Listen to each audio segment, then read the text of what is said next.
Shalom, anak-anak yang dikasihi Tuhan.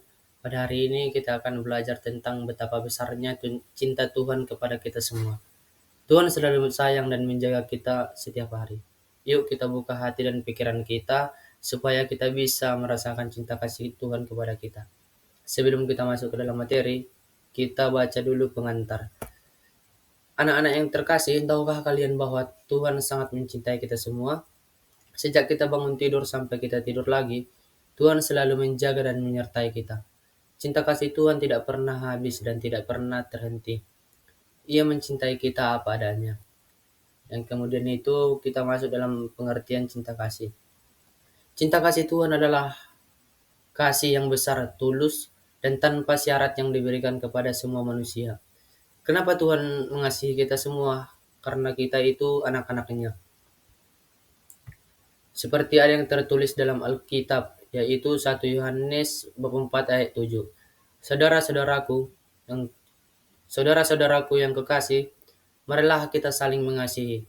Sebab kasih itu berasal dari Allah dan setiap orang yang mengasihi lahir dari Allah dan mengenal Allah. Ayat ini mengajarkan kita bahwa kasih sejati datang dari Allah. Jika kita hidup dalam kasih dan mau mengasihi orang lain, itu berarti kita mengenal dan hidup dekat dengan Tuhan. Yang kemudian itu, contoh cinta kasih Tuhan yang nyata. Seperti yang pertama itu, seperti Tuhan menciptakan dunia yang indah untuk kita tinggali. Yang berikutnya, Tuhan memberikan kita keluarga yang menyayangi.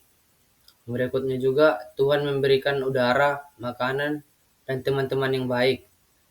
Berikutnya, Tuhan mengampuni dosa kita. Yang terakhir itu, Tuhan mengirim Yesus untuk menyelamatkan kita dari dosa. Baik teman-teman, bagaimana cara kita untuk menanggapi cinta kasih Tuhan itu? Kita bisa menunjukkan rasa syukur dan kasih kita kepada Tuhan dengan cara yang pertama itu berdoa setiap hari. Contohnya itu sebelum makan, bangun tidur, atau ingin melakukan aktivitas pekerjaan kita. Yang kedua itu rajin ke gereja. Rajin ke gereja itu pada hari Minggu, mengikuti ibadah di gereja. Yang ketiga itu mengampuni orang yang berbuat salah kepada kita. Siapapun itu yang membuat salah kepada kita, agar kita bisa merasakan cinta kasih Tuhan itu, kita harus mengampuni orang yang berbuat salah kepada kita. Yang keempat itu, tidak berbohong dan tidak sombong. Pada poin yang keempat ini, tidak berbohong. Kita tidak bisa berbohong kepada orang tua maupun kepada teman-teman kita. Kita harus jujur agar kita merasakan cinta kasih Tuhan. Dan tidak sombong. Kita tidak boleh sombong dalam kehidupan kita sehari-hari. Kita tidak bisa menganggap diri kita terlalu tinggi. Baik, berikutnya teman-teman, kita akan masuk dalam kesimpulan. Tuhan sangat mengasihi kita semua tanpa syarat. Kasihnya nampak dalam segala hal yang kita miliki. Keluarga, teman, alam, dan kehidupan setiap hari.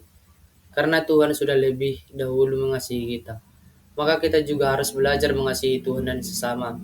Berbuat baik, saling menolong, dan hidup dengan hati yang penuh syukur. Dengan saling mengasihi, kita menunjukkan bahwa kita adalah anak-anak Allah yang hidup dan dalam cinta kasih Tuhan. Baik teman-teman, sekian dari pemaparan saya. Terima kasih.